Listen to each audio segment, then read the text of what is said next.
Seminario Interinstitucional de Comunicación. Seminario Interinstitucional de Comunicación.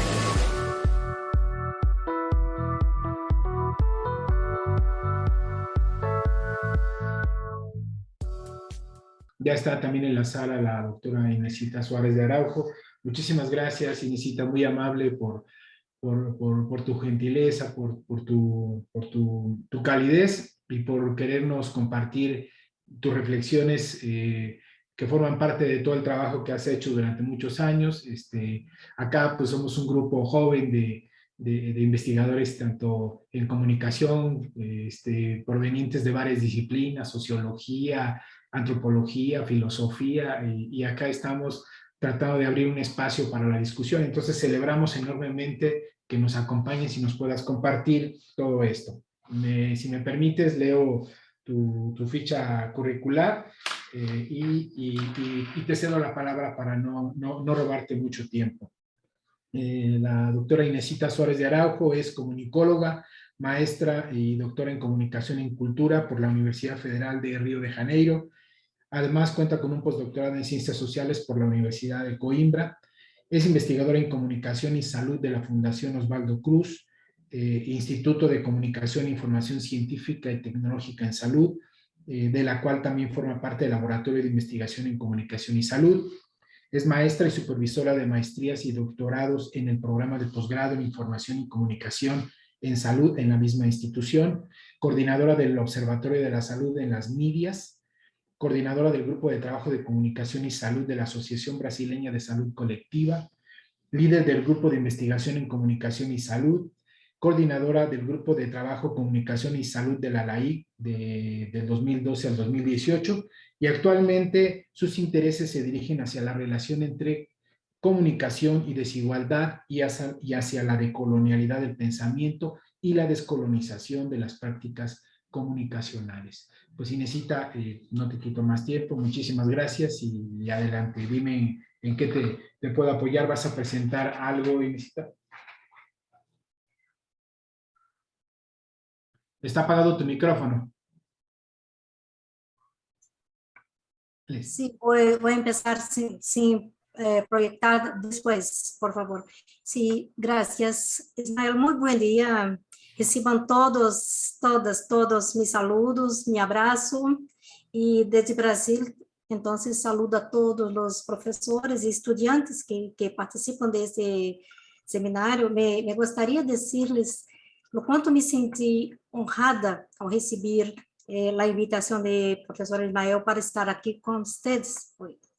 No pudo, foi mi deseo, pero no pudo seguir las sesiones todas por un conflicto de tiempo, pero logré ver algunas en otro momento y debo decir que disfruté y aprendí mucho, como ahora aprendí, oyendo María Belén, Alicia y Araceli, que me impresionó por las cuestiones eran las mismas que podrían ser una brasileña brasileñas presentando las mismas cosas, es lo mismo. Hay una universalidad en estas cuestiones de mujeres impresionante. Yo voy a hablar en portuñol, les pido complacencia y voy a seguir también un guión, es más prudente porque escribo mejor do que hablo, es cuando hablo espontáneamente. Me gustaría presentar-me, mais allá do que já dito sobre mim o professor Ismael, sobretudo apresentar um pouco mais de meu lugar, de onde hablo, porque, como sabemos, este lugar afeta y codetermina lo que puede ser dito, se puede decir, pero también afecta la forma con que nuestros interlocutores atribuem sentidos, né, a lo que decimos. E sei que, sendo na Organização de Brasil, não é conhecida de vocês, vamos a ver se vai tudo bem.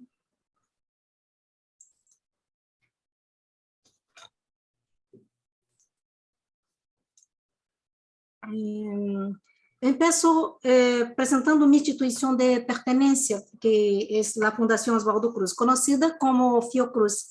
é uma instituição de saúde pública, né, vinculada ao Ministério da Saúde, fundada a princípios do século XX, por um médico que se convirtió em nosso primeiro-ministro de saúde, e foi quem introdujo os procedimentos sistemáticos da ciência em el país. É considerado o que começou a ciência em país. E ele construiu um palácio morisco que estão vendo para que fuera su laboratório de investigações. Estão vendo que hoje se encontra ocupado por el núcleo de la presidencia, e há muitas outras edificações.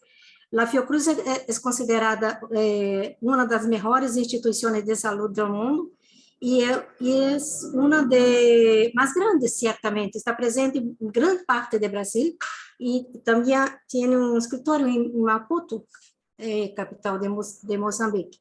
Eu tenho um vídeo cortito, 4 minutos solamente, que pode dar uma ideia de nossa atuação. Vou tentar de projetar. Espera aí. New share, pausa. Stop share. Agora vou tentar de projetar um vídeo. Share sound.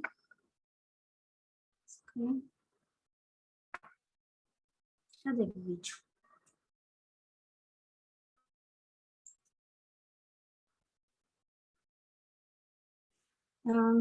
Eu tenho que acessar a minha página.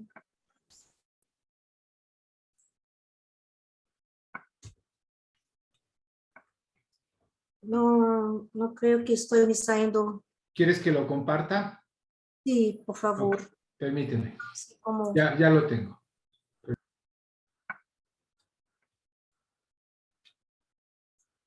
Eu tenho que sair de...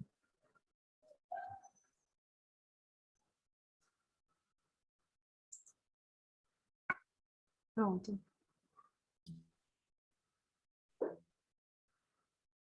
En la opción de compartir, cuando te das compartir pantalla, puedes darle la opción de compartir también video, me parece.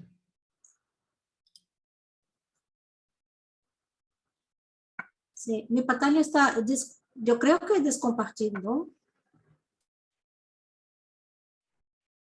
¿no? ¿O está? Sí, ya comparto. Ya, nada más estaba buscando el video, pero ya comparto.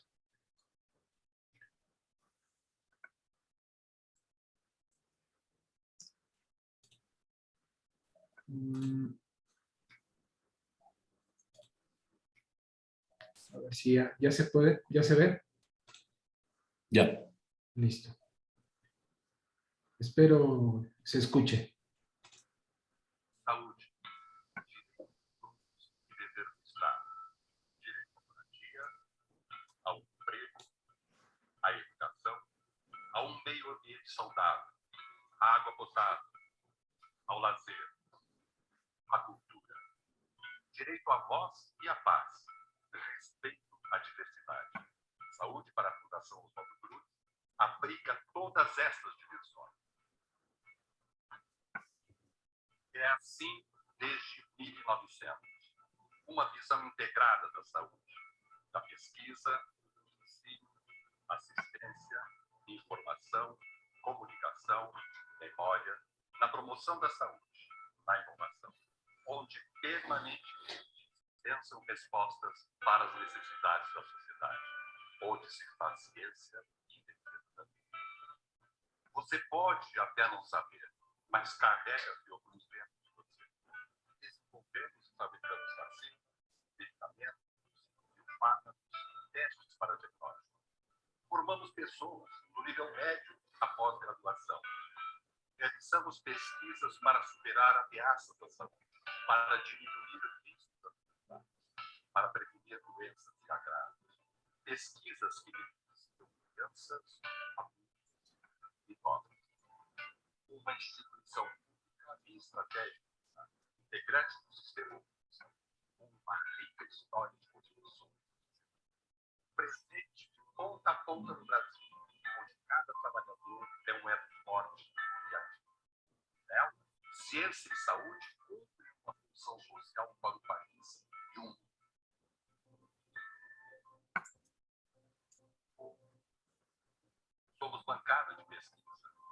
somos sala de aula, somos serviços de assistência e promoção da saúde, somos átomos, somos moléculas, somos livros, teses, dissertações, somos conhecimento aberto, somos trabalho de campo, somos cruz, chagas, cruz, rei, Scholl, Arouca, Berta, Sebastião, Hermann, Adalto, Tirsa, Joaquim Venâncio, Leônidas e Mariante, Aitinho Sachê, Joaquim Cardoso de Mello.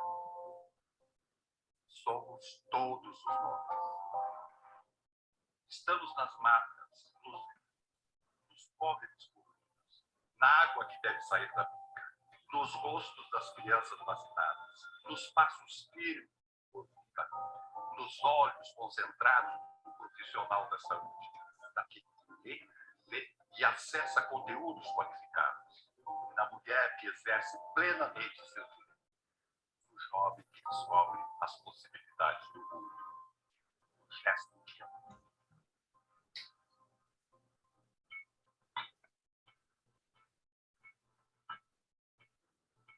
Estamos no voo do mosquito, no índice da bactéria, no coração do bebê que pulsa na barriga da mãe, no leite materno que alimenta e protege, na visão do adulto que se abre o conhecimento, na mão estendida de amor, na garganta de quem luta por direitos e igualdade. Afirmamos que a violência é indigna da condição humana.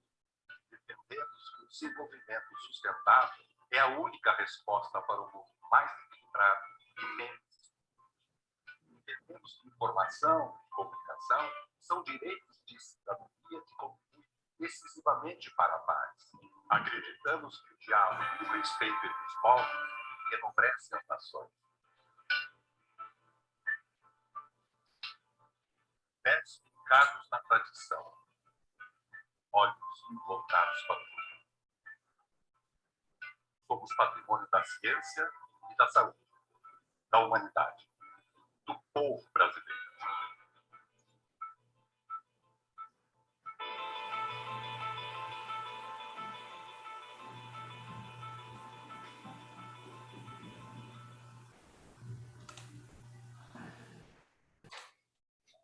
Gracias, Ismael. Gracias. Quería decir una cosa muy importante que debía ter dito antes del video, que por la primera vez en su historia, tenemos na Fiocruz una presidenta mujer, cientista social. Todos los demás dirigentes fueron en más de 100 años, hombres y médicos. Ahora está en su segundo mandato. A ella tocó el liderazgo en la pandemia y es considerada por todas una de las mejores gestiones de todos los tiempos. Nízia Trindade Lima es su nombre, es una historiadora, cientista social también, y tenemos mucho orgullo de ella. Bem, como han visto, la Fiocruz opera en investigación, docencia, innovación, asistencia, desarrollo tecnológico, extensión a través de sus unidades técnico-científicas. En materia de enseñanza, de docencia, contamos con 32 programas de posgrado, concursos de maestría y doctorado, una escuela secundaria de formación profesional en salud, no tenemos grado, cursos de grado, de graduación. Temos uma escola de governo e também contamos com uma editora, um canal de televisão, 6 revistas científicas e 6 revistas institucionais. É um instituto que eu pertenço, que se dedica mais especificamente à informação em saúde, à informação científica e à comunicação. Además de la investigação e da enseñanza, que é enseñanza de pós-grado, que é a característica de toda a Fiocruz, nós contamos com uma extensa, uma produtora e uma distribuidora de vídeos, coordenamos uma extensa rede de bibliotecas físicas e virtuais, publicamos uma revista interdisciplinária, que sim, estão todos convidados a enviar artigos, serão muito bem-vindos, e alguns observatórios, como do clima, do Covid, de justiça ambiental, de salud en los medios de las favelas. Y tenemos un programa de pós-grado, estricto sensu, em informação, comunicação e saúde, do qual tuve o honor de ser cofundadora e a primeira coordenadora. É um programa único no país, com esta articulação interdisciplinar, e oferece cursos de maestria e doutorado. A Fiocruz opera com várias modalidades de comunicação, además da investigação e da docência. Ela hace o vínculo entre os investigadores e os profissionais de prensa e outros profissionais da comunicação, uma atividade que se acentua em tempos de epidemias, e parece que nunca estamos agora livres de epidemias. Ya que la Fiocruz es una institución que tiene mucha credibilidad en este ámbito. En la COVID, esta legitimidad ha crecido mucho. Somos uno de los lugares del país que fabrican, uno de dos lugares del país que fabrican vacunas. Somos uno de ellos. Además que nuestros epidemiólogos son muy respetados. También realizamos difusión científica y comunicación pública y en nuestro laboratorio de investigación en comunicación y salud, que es 1000 lugares en todo este mundo, y también en programa de posgrado, realizamos investigaciones sobre diversos temas que relacionan la comunicación y la salud, buscando ofrecer respuestas comunicacionales a las preguntas que nos presentan la salud.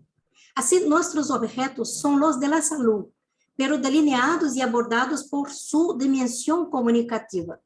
Esto difiere un poquito de cuando se habla institucionalmente desde el campo de la comunicación, donde los objetos son comunicacionales, considerando la salud como un campo social, entre otros campos sociales, que permiten comprender las cuestiones comunicacionales.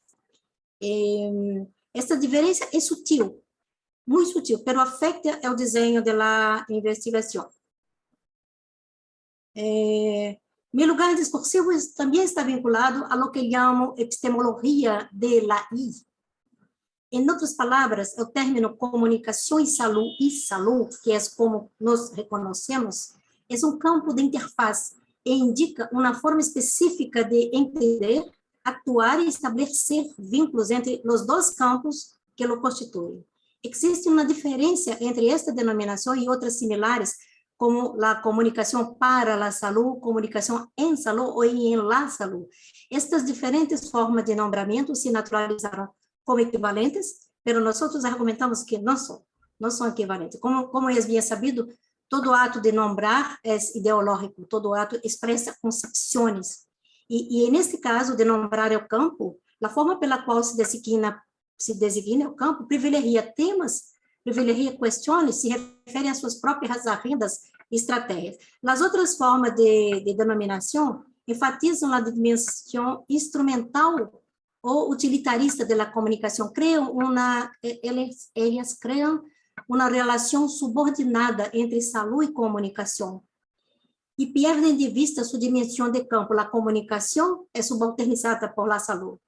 Em geral, estas formas de falar se referem a conjuntos, referem a la comunicação como um conjunto de instrumentos ao serviço da circulação do conhecimento produzido em outro campo, né? Neste caso, da saúde. Comunicação e saúde, em cambio, é um término que habla de dois campos, cada um com suas histórias, formações discursivas, interesses, lutas, agentes, teorias e metodologias, né, que, com suas distintas discursividades, estabelecem relações formadas por articulações e mútuos atravessamentos, a vezes tensos, a vezes sinérgicos, resultando sempre em uma terceira discursividade. O último contexto epistemológico que quero enfatizar é no campo de la salud, e eu vou compartilhar agora mis...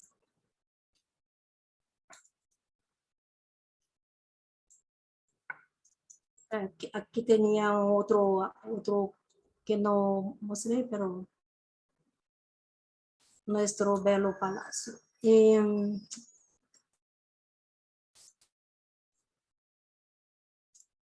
Entonces, ahora sí.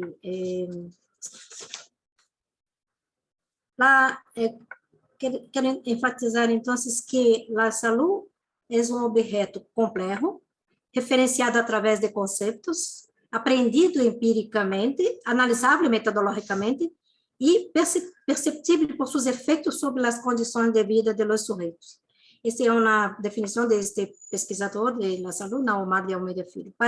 Portanto, é objeto e uma realidade que engloba várias possibilidades de compreensão, apropriação e implementação, o que nos pede outra definição. Estamos falando de saúde pública. Mais concretamente, estamos falando de saúde coletiva, que é um conceito que surgiu da crise do conceito biomédico em los anos 70, que permitiu o surgimento de uma perspectiva mais ampla e integral da saúde, e esta perspectiva da saúde coletiva opera com a noção de sujeitos sociais e corresponde a um campo de saberes, práticas e áreas profissionais com dimensões diversas, técnicas, ideológicas, políticas, econômicas, culturais, subjetivas, simbólicas, e foi essa perspectiva que, ao levar os sujeitos para o centro da saúde pública, criou os espaços propícios para o desenvolvimento da interface comunicação e saúde. Então, nosso espaço dentro da saúde é propriamente da saúde coletiva, que é diferente de falar de saúde pública. A comunicação e saúde é uma interface entre dois campos muito poderosos, porque ambos concernem a vida. A saúde se encarga da preservação da vida e é através da comunicação que se realiza a representação simbólica da vida, que se dá sentido à vida. Ambos involucram interesses poderosos e, por lo tanto, são um campo de disputas permanentes e muito vigorosas. Stop share, agora volto a falar depois volto às láminas. Foi minha intenção alargar um pouco essa introdução para situar melhor a vocês em lo que trago como reflexão para compartilhar. Minha proposta foi falar de los retrocessos epistemológicos que nos vimos obrigados a realizar durante o período pandêmico. Falar de algumas das lutas que historicamente veníamos conduzindo no campo da comunicação e da saúde e que tiveram que ser suspendidas, pero que devem reanudar-se. E me vou completar apresentando também meu ponto de vista sobre as lutas que se devem sumar em la pós-pandemia. Falando uma frase: COVID é só uma luta a mais. Esta percepção resultou de uma investigação que aún estamos realizando, está em curso, sobre como as pessoas vulnerabilizadas em diversas partes do país desenvolveram suas próprias formas de comunicação para enfrentar a pandemia. Essa foi uma das lições que aprendimos com os comunicadores, digamos, orgânicos. Não puedo ni debo profundizar nesta investigação aqui, não puedo ni debo profundizar nesta charla, a investigação de que estou falando. Pero os pontos de partida foram dois e coincidem com os pontos de nosso tema. Que a comunicação sobre a pandemia desconheceu a existência de vários setores da sociedade que não contavam com as condições materiais para adotar as medidas de prevenção recomendadas. Outro ponto é que estes setores sabem como produzir uma comunicação adequada aos contextos locais, sabem muito mais allá de los meios de comunicação e das instituições de saúde.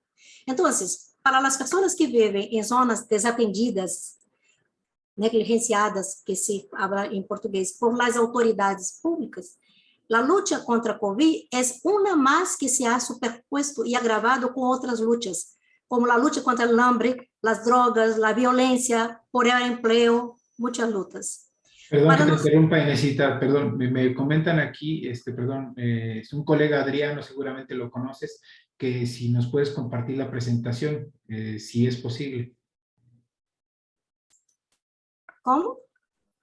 Que si nos puedes compartir la presentación, perdón por la interrupción, porque no la vemos. No sé si la... No, pero yo no estoy con... yo voy a compartir, no tengo todo, slides. Yo voy a hablar, voy a traer solamente algunas láminas. Perfecto. Por esto no estoy compartiendo. Muy ¿Entiendes? bien. Disculpa la interrupción, Ana Inesita. No, todo bem. Eu devia ter explicado esto. Eu ter explicado esto, né? Desculpa.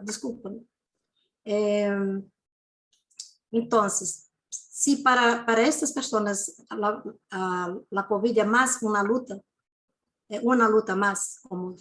Para nosotros, investigadores y maestros de comunicación y salud, la pandemia fue y no está siendo no solamente un desafío extremo, porque al mismo tiempo que la situación nos afecta como personas y ciudadanos, tenemos la obligación de producir estrategias para combatir la pandemia y es nuestra responsabilidad con la sociedad. Pero también es una crisis sanitaria, cuya gravedad obligó a poner en suspensión muchos de los enfrentamientos históricos que veníamos sosteniendo en el ámbito de la comunicación y salud. Tuvimos que abandonar nuestras trincheras epistemológicas y políticas a favor de apoyar la lucha contra las narrativas denegacionistas de los caminos considerados más adecuados por un padrón global para combatir la pandemia, resguardados por las evidencias científicas. ¿Cuáles son estas peleas? Comento algumas, já vou projetar algumas coisas, e devo dizer que tem lugar em um cenário construído historicamente, não só no Brasil, sino em toda a América Latina, que se iniciou em las primeiras décadas do século XX com as primeiras estruturas institucionais que concretaram a tarefa de comunicação no âmbito da saúde. Em México, foi através de taller de propaganda e educação higiênica de 1921, simultaneamente com a publicação do primeiro Código de Saúde. Em Brasil, através da criação em 1923, um pouco depois de México, do Serviço de Educação e Propaganda no Departamento Nacional de Saúde Pública. Ambos trajeron a ideia da comunicação como propaganda, como difusão dos procedimentos que se deveriam adotar. Esta perspectiva continuou ao longo do século XX e XXI, fortalecendo-se a ideia de que o conhecimento científico era o único válido e que todos os demais eram crença, superstição ou coisa assim. Entre outros hitos importantes ao longo do século, foram muitos para o fortalecimento desta ideia, mas quero destacar dois que são comuns a toda a América Latina. Em 1948, um físico e um matemático norte-americanos lançaram seu famoso modelo informacional ou matemático de comunicação, que tinha como objetivo resolver problemas técnicos de transmissão ocorridos na Segunda Guerra Mundial, pero que rapidamente se convirtió en la gran matriz comunicacional de Occidente. Un modelo que habla de emisión, transmisión y recepción, refiriéndose a una funcionalidad, no a un proceso social, pero ese modelo hasta hoy está en la base de toda práctica que se tiene en la comunicación y políticas públicas, incluso salud. Outro rito é em 1949, um ano depois, isto faz muito sentido, o presidente dos Estados Unidos, Harry Truman, pronunciou um discurso em que lançou um plano de desenvolvimento para a África, Índia e América Latina, destinado a combater a pobreza, que supostamente hacía que as populações mais pobres, quanto mais pobres, mais vulneráveis ao comunismo. E neste plano, denominado ponto 4, a comunicação era uma palavra estratégica e se lhe assignava a missão de solucionar problemas de desenvolvimento, que sabemos muito bem que não são problemas de comunicação, sino de mala distribuição de bens e riquezas de cada país. A partir de entonces, a comunicação no âmbito de políticas públicas, com forte presença na saúde, nunca mais abandonou estas características desenvolvimentistas associadas ao modelo comunicacional transferencial e reforçadas por la ideia que as pessoas desconhecem seus próprios problemas, que têm que ser apresentados por outro. Isso se traduz em uma comunicação normativa, prescritiva, centralizada em las instituições, autoritária, que se ocupa de transferir orientações de maneira ampla, descontextualizada e enfocada em los problemas de la salud. Hoje em dia, são muitas as configurações e práticas comunicacionais que levam em seus genes esta herência. Desde a simples prática de uma palestra, onde se señala os procedimentos a adotar, hasta práticas que empregam as tecnologias digitais mais avançadas. Práticas que utilizam procedimentos sofisticados com nome em inglês, conhecem muitas, pero que só estão reciclando a vieja prática propagandística que, ao incorporar técnicas próprias do mundo comercial, transformam o cidadão em cliente e o direito de cidadania em direito de consumidor. Em quase sua totalidade, seu objetivo é transferir conhecimentos que, em teoria, seriam os mais científicos, os mais corretos, os mais recomendados por las autoridades sanitárias, para as pessoas que, em teoria, também não têm nenhum conhecimento desse tema ou problema. São práticas que centralizam as palavras, são práticas onde se centraliza e se concentra o poder de nombrar, de designar, de dar sentido a los hechos e las coisas. A la poblação se nega esta possibilidade, se lhe reserva o lugar de escuta e de adesão a lo recomendado. São práticas que descalificam e que subvertem. É contra esta herência e suas múltiplas formas de atualização que, há bastante tempo, venimos sustentando algumas lutas que, lamentavelmente, continuam hegemônicas. Vou compartilhar agora um pouco mais. Sei que é um sistema um pouco complicado, pero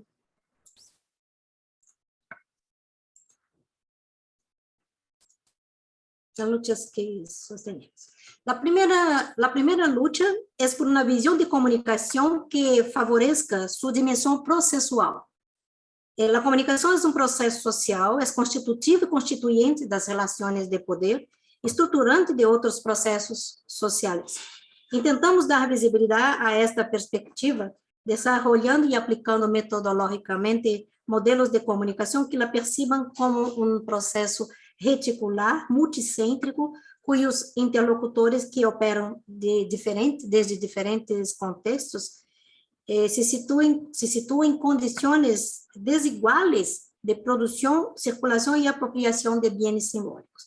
A segunda luta é por ver a comunicação como um direito humano com duas dimensões, o direito à informação, pero também o direito à voz.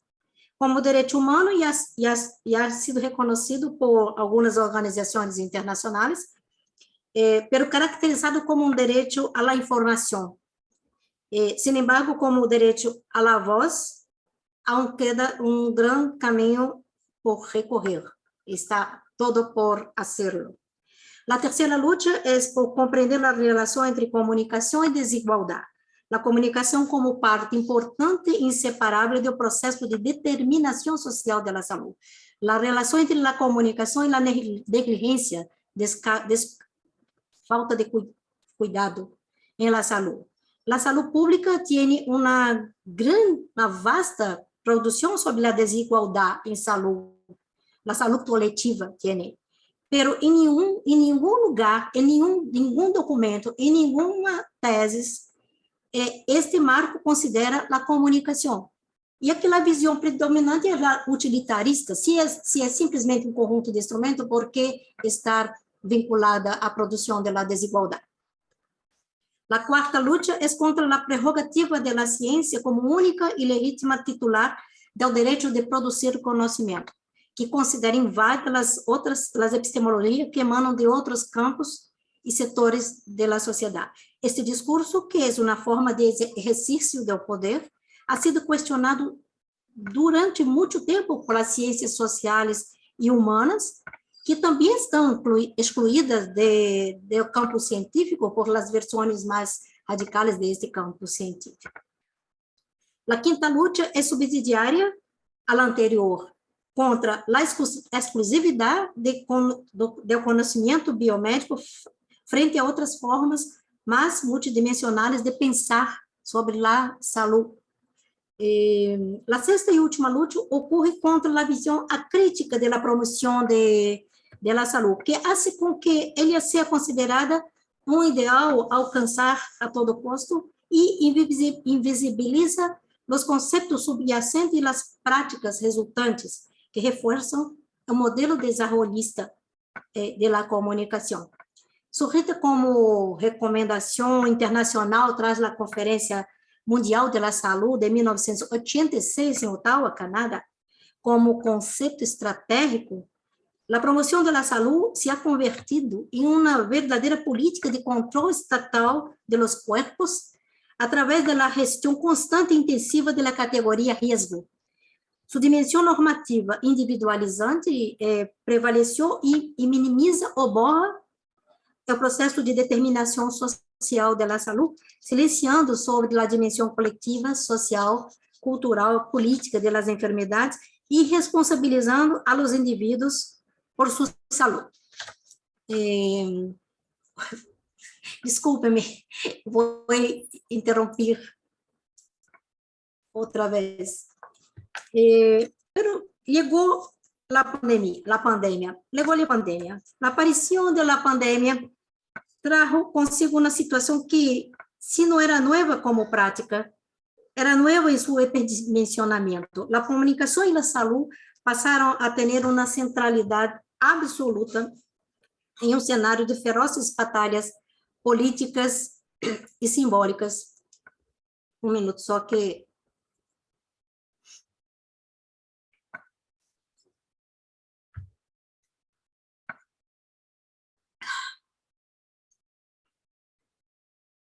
Bom, se eu retomar o conceito. Com batalhas políticas e simbólicas, por el direito a definir a verdade sobre a pandemia, seus impactos da pandemia, sua prevenção e seus tratamentos. Nos campos sanitário, científico, jurídico, político, religioso, comunicacional, se entrelaçam de tal maneira que já não parece possível trabalhar metodologicamente com a ideia de condições de produção discursiva, tan cara, por exemplo, a las teorias do discurso, as semiologias, ou incluso com a ideia de campo. Então, foi necessário suspender temporariamente algumas de nossas lutas para concentrar os esforços em la batalha mais grande. Com a pandemia se reforça extraordinariamente a supremacia da prevenção e promoção da saúde, sendo armas contra o inimigo e recurso contra o medo ao contágio do vírus, acentuando as condições para o exercício do biopoder. A própria sociedade se ha convertido em agente desse biopoder ao monitorear e reprimir as violações das regras de prevenção de diferentes formas, especialmente o que ocorreu na primeira fase da pandemia. A ideia de risco associada ao coronavírus se maximizou ao ponto que poderíamos chamar viroceno a este momento que vivimos, em que a existência de um vírus orienta e justifica todas as ações coletivas, incluso as individuais. E essa ideia de viroceno que em la tuve foi Raquel Aguiar, que é minha companheira de Fiocruz, e hemos escrito um pouquinho sobre ela. Também se ha incorrido a luta por mostrar que outras epistemologias têm algo que aportar conhecimento do mundo a favor da batalha por la ciência como único caminho possível, batalha que se dá principalmente na esfera simbólica e só existe porque o lugar da ciência como señalador de caminhos e de decisões políticas e sanitárias é questionado por interesses políticos, econômicos, religiosos, impulsados por las redes sociais digitais, certamente, seguramente. Lo mesmo sucedió com a hegemonia do enfoque biomédico, que tuvo que fortalecer-se sosteniendo luchas particulares dentro de su propio seno, pero que tuvo que ser fortalecido por todos, cerrar fileiras en favor de la ciencia y del conocimiento biomédico. La única de nuestras luchas que ganó visibilidad fue la que relaciona comunicación y desigualdad, aunque solo sea en nivel informacional. La insuficiencia del aparato estatal e incluso del mundo privado para evitar o solucionar los efectos desastrosos de la pandemia en la inmensa porción pobre de la población fue demasiado obvia. Y aunque en una escala mínima, extremamente localizada, se abrió espacio para fortalecer las iniciativas de comunicación en barrios pobres. Hablo del caso de Brasil, no sé de otros países. Desculpa. La pandemia constituye así un momento de fortalecimiento de la centralización de la voz autorizada, de la verdad científica absoluta, aunque la propia ciencia se ha visto obligada a liberar uno de sus principales cánones, que es la revisión por pares de la producción científica. Esto, por cierto, subyace en problemas que se abordaron aquí en este seminario, en 2 seminarios anteriores. Uno sobre el abordaje sincrónico de la pandemia, ignorando contextos históricos y conceptuales, y otro sobre la má calidad de la intensiva producción científica sobre COVID, con los artículos únicamente describiendo situaciones empíricas, sin más análisis consecuentes. Creo que sobre estos 2 problemas inciden también la fuerza de las matrices comunicacionales que son realmente funcionalistas, para allá del campo de las políticas públicas. Y siendo funcionalistas, favorecen la hegemonía del empirismo en la comunicación. La comunicación está en el ojo del huracán de COVID. Por su presencia exacerbada, modulada de acuerdo con los diversos intereses que se entrechocan. En esta exacerbación, las matrices más cristalizadas operan con toda su fuerza. Pero en contrapunto, elas também están en ojo del huracán por su ausencia. La comunicación está en ojo en el huracán por su ausencia. En un artículo de 2020, mío y de Raquel Aguiar, que nombré hasta poco, en revista Chasqui, traçamos um paralelo entre pandemédia e pandemônio. La pandemia seria precisamente esta explosão comunicacional, esse cenário de furiosos enfrentamentos por los significados del virus, la política, la vida, la muerte. E pandemônio foi a expressão de um líder do movimento brasileiro, de os entregadores antifascistas, entregadores de comida, de iFood, estas coisas. Paulo Lima é seu nome. Ele usou esta expressão pandemônio para referir-se ao cenário habitual das favelas e outras áreas periféricas. O pandemônio é a falta de alimentos, de emprego, de educação, de saneamento, é violência, é a desordem que resulta do descaso público por estas pessoas. Pandemônio preexistia na pandemia, se agravou com ela por falta de condições mínimas para seu enfrentamento e perdurará quando termine a pandemia. A negação do direito à comunicação, especialmente em sua dimensão do direito à voz, é parte constitutiva deste pandemônio. E com essa declaração passo à parte final de minha charla.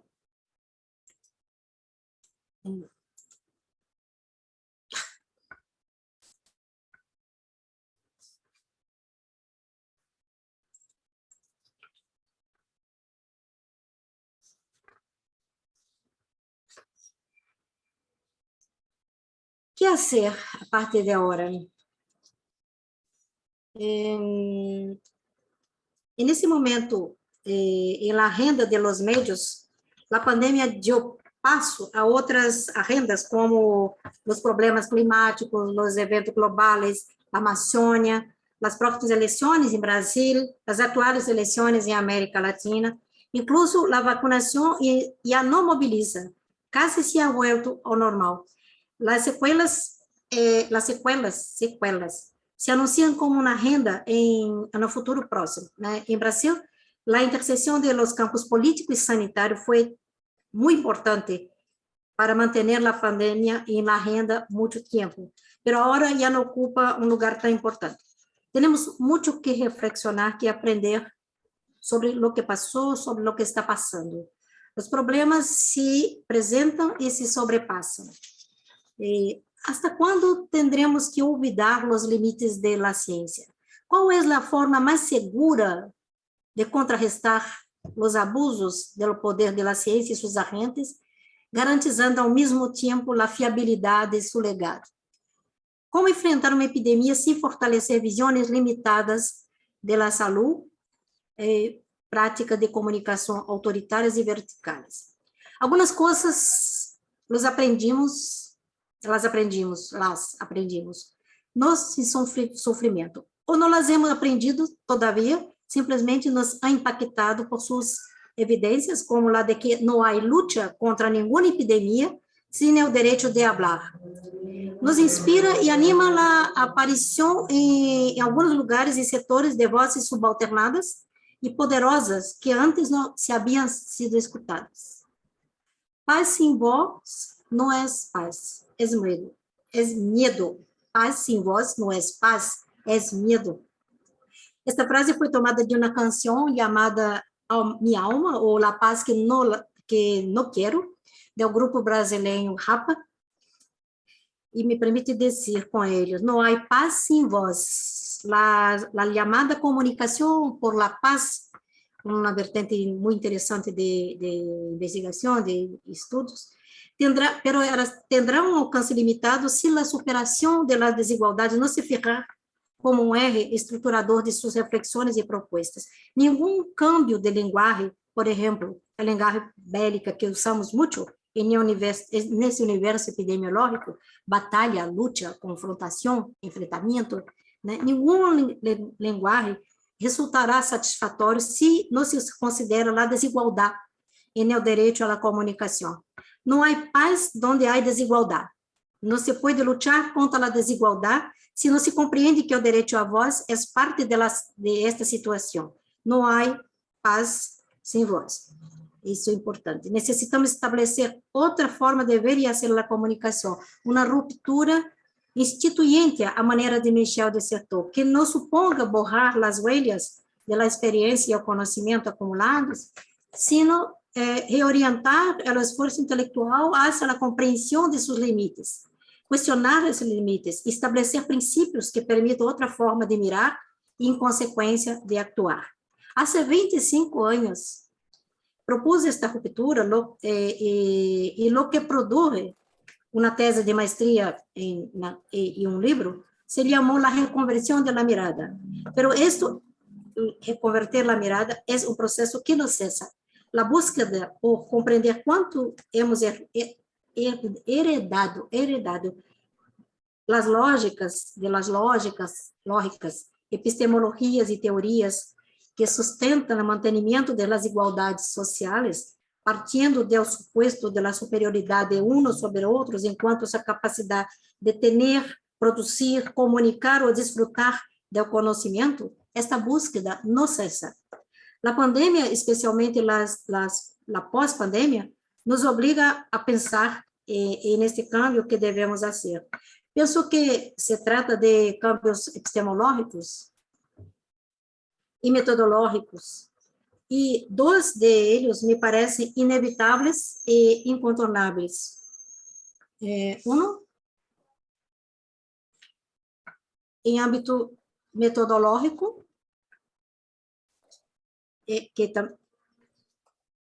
pero que pode considerar-se também uma ação estratégica, é descentralizar a enunciação.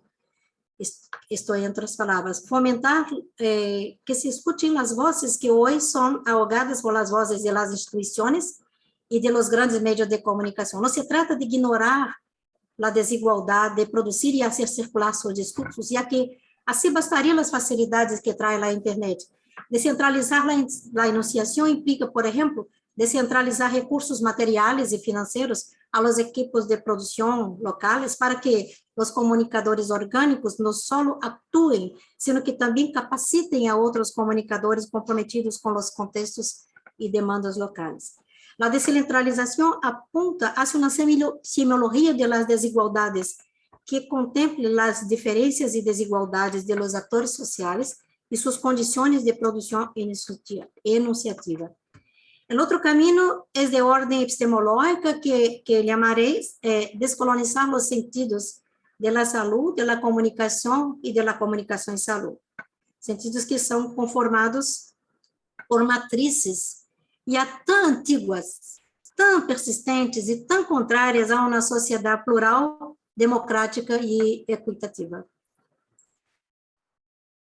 O terceiro ponto, a descolonização, que é também descentralização das metodologias de investigação em comunicação e saúde, me parece mais fundamental, tanto por la naturalização, tanto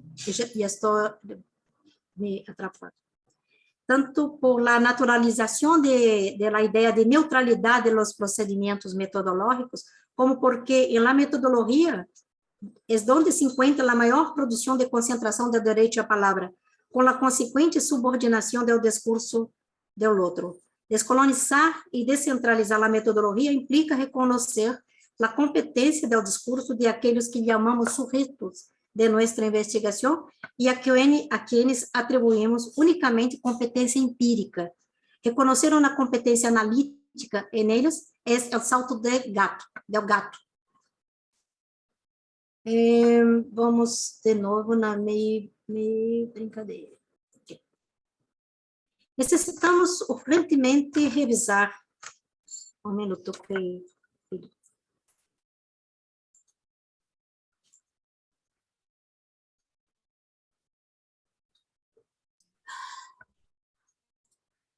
Gracias. Necessitamos urgentemente revisar o que chamamos coleta de dados, que caracteriza a investigação extrativista, mesmo quando se inclui uma devolução de resultados a quienes não brindaram com sua informação. Isto é o mesmo que fazem os países ricos com os que têm menos poder, extrair matérias-primas e devolver produtos manufaturados. É o mesmo processo de mantenimento das desigualdades, de perpetuação das condições de colonização que se basam na ideia de inferioridade do outro. Todo o processo de dominação está anclado em um suposto de inferioridade. O outro está menos desenvolvido, menos científico, menos tecnológico, menos culto, não sabe nada sobre a realidade, da saúde, da agricultura, dos meios de comunicação. Assumimos que a gente não tem a capacidade de pensar, processar, analisar como lo hacemos nós. E não estou falando só do empírico, estou falando da experiência, não estou falando só da experiência, do contextual, mas se de pensar epistemologicamente, teoricamente, filosoficamente. Então, se por um lado temos que potencializar a capacidade empírica de produzir uma comunicação que responda às demandas locais, com a descentralização dos recursos e o direito à voz, ou seja, a descentralização da enunciação. Por outro lado, temos que potenciar a imensa capacidade de produzir pensamento, reflexão, análises, metodologias.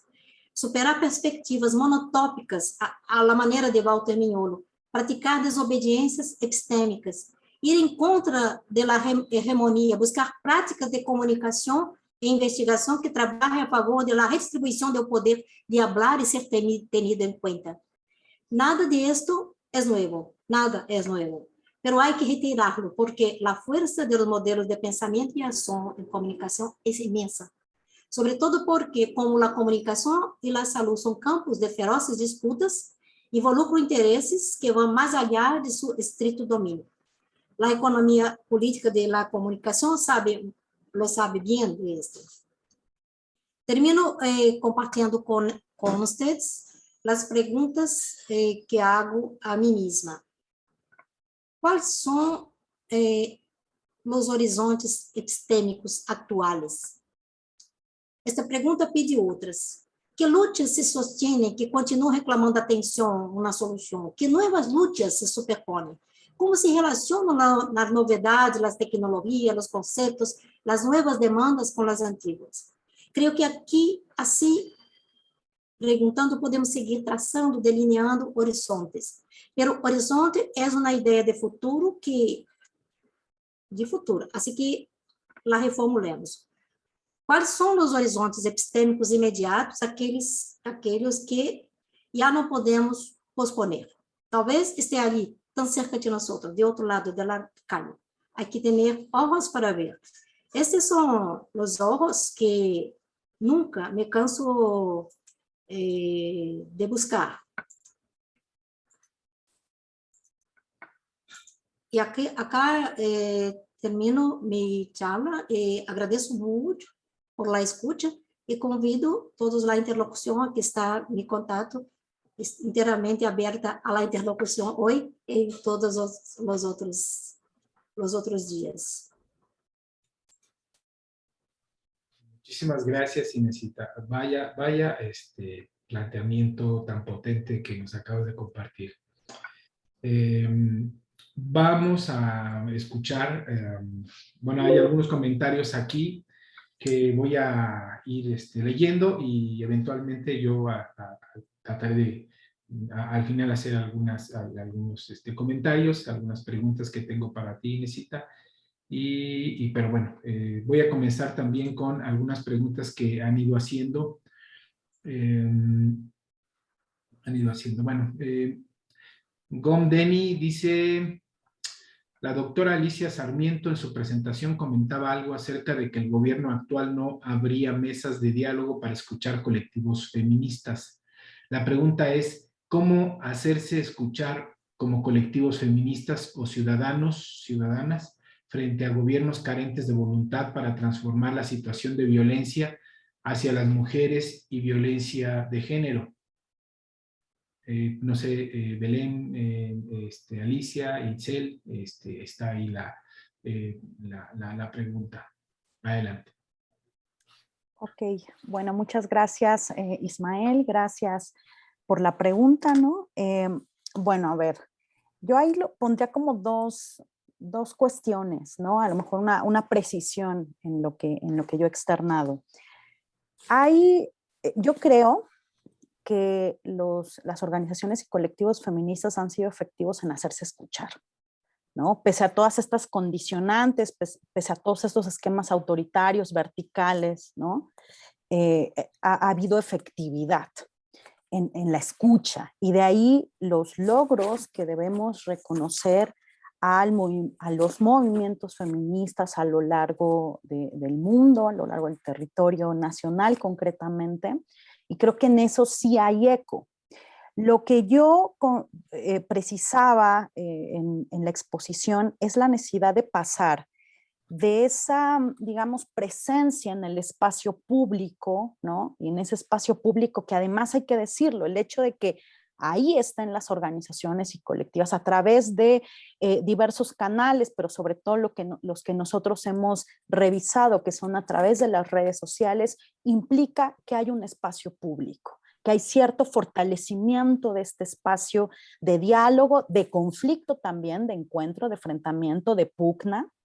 Y eso es propio de las democracias. Y en ese sentido, ahí están las organizaciones, los colectivos de feministas haciéndose escuchar. Ahora, ahí la precisión iría en el sentido de pasar de esa escucha, ¿no? De ese hacerse visible en el espacio público y plantear un discurso que le disputa a las instancias gubernamentales la realidad sobre un fenómeno, pasar a la colaboración, a la co-creación, ¿no? Porque incluso recientemente tenemos como referente pues diversas instancias que han venido trabajando por tejer redes con estas organizaciones y estos colectivos, ¿no? Hay esfuerzos importantes. De hecho, el Programa Nacional de Igualdad, el ProIgualdad 2020-2024, incorpora la participación de miles de mujeres para diseñar sus objetivos prioritarios y sus líneas de acción. Entonces, sí hay como este diálogo y esta escucha, ¿no? De diversas instancias. Lo que no hay o no hemos visto es un discurso que legitime esta participación, ¿no? Y tampoco hay que ir transitando cada vez más, y concretamente en el tema que nosotros nos convocó en esta investigación, que es la violencia, a la co-creación, a la colaboración. Es decir, que no solamente sean actores que están visibilizando el problema, sino que además están atendiendo muchos de esos vacíos a los cuales las instancias gubernamentales no llegan. Ahí están llegando las organizaciones y colectivos feministas, atendiendo casos de violencia, dando seguimiento y no siempre en las mejores condiciones, ¿no? Incluso en el contexto de austeridad, ¿no? que se ha manifestado como política de la actual administración, son estas organizaciones las que han visto mermados muchos de los recursos que antes recibían. Entonces creo que yo lo pondría en ese sentido. Ahí están las organizaciones, los colectivos feministas haciendo eco, haciéndose escuchar a través de distintos canales, con mayor o menor incidencia también dependiendo de los territorios en los cuales se anclan estas organizaciones. Y por el otro lado, hay esta receptividad que no se traduce necesariamente en el discurso predominante, ¿no? Desde lo gubernamental, que es al que nosotros hacemos alusión, pero creemos que hace falta este paso a la co-creación, que sean actores que también entren en el proceso, no solamente construcción de un problema y de visibilizarlo, ¿no? De nombrarlo, sino también de atenderlo en la implementación de políticas públicas, como actores capaces de tomar decisiones, de incidir junto con el gobierno e incluso coadyuvar en aquellos espacios donde el gobierno no está llegando, ¿no? Por distintos aspectos. Ahí están las organizaciones ancladas territorialmente. No sé si con esto respondo la pregunta, pero bueno, sería el aporte que yo haría. Gracias, Ismael. Gracias, Alice. A mí me gustaría como sumar algo. Esta propuesta, digamos, es un estudio, o sea, una construcción desde la academia, una mirada desde la academia, pero la movilización y la visibilización sí vienen parte de la academia, pero creo que la fuerza está en el activismo. Entonces, a veces, más que preguntar cómo se puede hacer a la academia, creo que la respuesta está en los espacios públicos, desde el mismo activismo, en las mismas organizaciones que no han dejado de construir mecanismos, ¿sí? Para visibilizar estas temáticas, para problematizarlas, ¿no? Y poder como incidir y transformar. Es decir, hoy 25N, sí, está bien, es un día institucionalizado, pero después de 40 años, sí, y producto de las luchas de las organizaciones de mujeres durante 40 años. Entonces, bueno, un poco para agregar eso a lo que aportaba Alicia. Muchas gracias, Belén y Alicia. Bueno, también recordar los comentarios que hacía en su momento Araceli, por si quieren hacer alguna anotación, y también menciono algunos de los comentarios que están aquí en la sesión de Zoom. Creo que no ha habido por el momento en Facebook, pero Edita menciona, dice, siguen existiendo, bueno, no sé si esté Edita aquí en la sala y quiera participar de manera oral. Edita. Si no, leo la participación de Ana Cristina Arriaga. Dice, muy interesantes estas aportaciones, ya que es importante identificar los distintos factores de riesgo de violencia y buscar alternativas de cómo detenerla. No justificar ningún tipo de violencia como sociedad. Debemos fomentar desde nuestra familia el respeto no solo a la mujer, sino también hacia los hombres. Es decir, la equidad de género debe estar presente en cualquier ámbito social. Y lo que menciona Edita es sobre... existen espacios oscuros de otras mujeres, no todas están en Facebook, y menciona otra categoría importante aún pendiente en nuestras agendas es la violencia de mujeres contra mujeres, la violencia de mujeres contra hijos dentro del hogar, aspectos como socialización del cuerpo y de las emociones, además de sus representaciones que resultan relevantes. No sé si eso más los comentarios que hizo Araceli en su momento quisieran abordarlos, Alicia, Belén, Itzel. Sí, si quieres yo inicio, Alice, y ya después me sigues. Bueno, Araceli preguntaba si por la construcción metodológica, ¿no? Y bueno, acá hay algo como curioso porque pues estamos trabajando, ¿sí? Sobre la ocurrencia, ¿no? A la par que un fenómeno está aconteciendo. Entonces, no teníamos quizá una gran oferta de datos cuantitativos, ¿sí?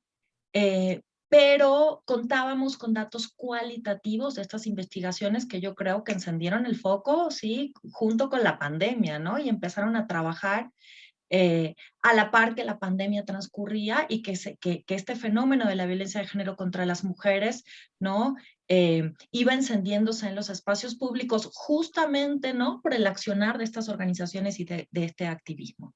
El dato en sí, bueno, pues metodológicamente ya sabemos, ¿sí? El dato no es el que habla solo, sino la lectura, la interpretación que hacemos de ese dato. Y bueno, hemos trabajado con análisis documental feminista, ¿no? Tratando de darle una lectura crítica a esos datos y de enlazarlos a este contexto específicamente donde ese dato tiene una significación muy particular. Es decir, bueno, no es nada más cuánto creció, sino cómo creció y cómo esas violencias se fueron articulando entre sí y a raíz de qué, ¿no? A raíz de la convivencia prolongada, del confinamiento, del aislamiento, ¿sí? Ella hablaba algo que me gustó mucho y es esto de la complejidad de las particularidades del fenómeno más allá, ¿sí? Del dato. Después nos hablaba Araceli, ¿no? De las implicaciones de los discursos emergentes, sí, que esto trae, sobre todo en un espacio como las redes sociales, porque Edita por ahí nos comentaba, bueno, pero hay, digamos, otros casos de violencias y de otras mujeres que no están registradas o no tienen voz en las redes. Sí, por supuesto, claro que sí. En este caso, nosotras nos centramos, sí, en este objeto, pero no desconocemos de esas mujeres que no tienen acceso a las redes y que también están viviendo violencia, ¿no? Pero en este caso sí, de estos discursos, de esta contraposición, ¿no? Y de las implicancias que nos hablaba Araceli de los discursos emergentes, acá es bastante complejo, sí, claro, por supuesto, porque por un lado las redes se convierten en un espacio, sí, estos discursos que van a criticar, que van a apoyar la conformación, la configuración del contradiscurso, pero por otro lado, sí, van a aparecer esos otros discursos que suman a la revictimización, que reproducen el orden social, ¿no? Y que en cierta medida ahí es donde nosotras rescatamos la potencialidad que tiene la comunicación, sí, los mecanismos de la comunicación para poder problematizar el fenómeno y hacer visibles estas otras voces, ¿no? Y esto no sucede solo con el tema de la violencia de género contra las mujeres, sino cuando hablamos de una temática, ¿sí? En la que estamos, sí, como poniendo en jaque el orden social, inmediatamente esos discursos, ¿no? Reproductores del orden o que refuerzan el orden van a estar apareciendo. Es así, es la misma reacción del orden social. Lo interesante de eso es cómo estos discursos que sí, digamos, hacen su jaque mate, que sí están golpeando al orden, que sí están visibilizando, sí, empiezan a emerger y empiezan a tomar fuerza, porque aquí fue, nosotras tenemos otros datos, ¿no? Pero no ha sido el único caso. En otros países también las redes han sido utilizadas para este tipo de movimientos. Claro está el 25N, ¿no? Sí, que es un movimiento que se da alrededor del mundo, el 8M, ¿no? Y están utilizando, sí, espacios como las redes sociales. Alice, no sé si quieres agregar algo con respecto a los discursos, ¿sí? Que se tomaron para análisis, ¿sí? De la estrategia gubernamental.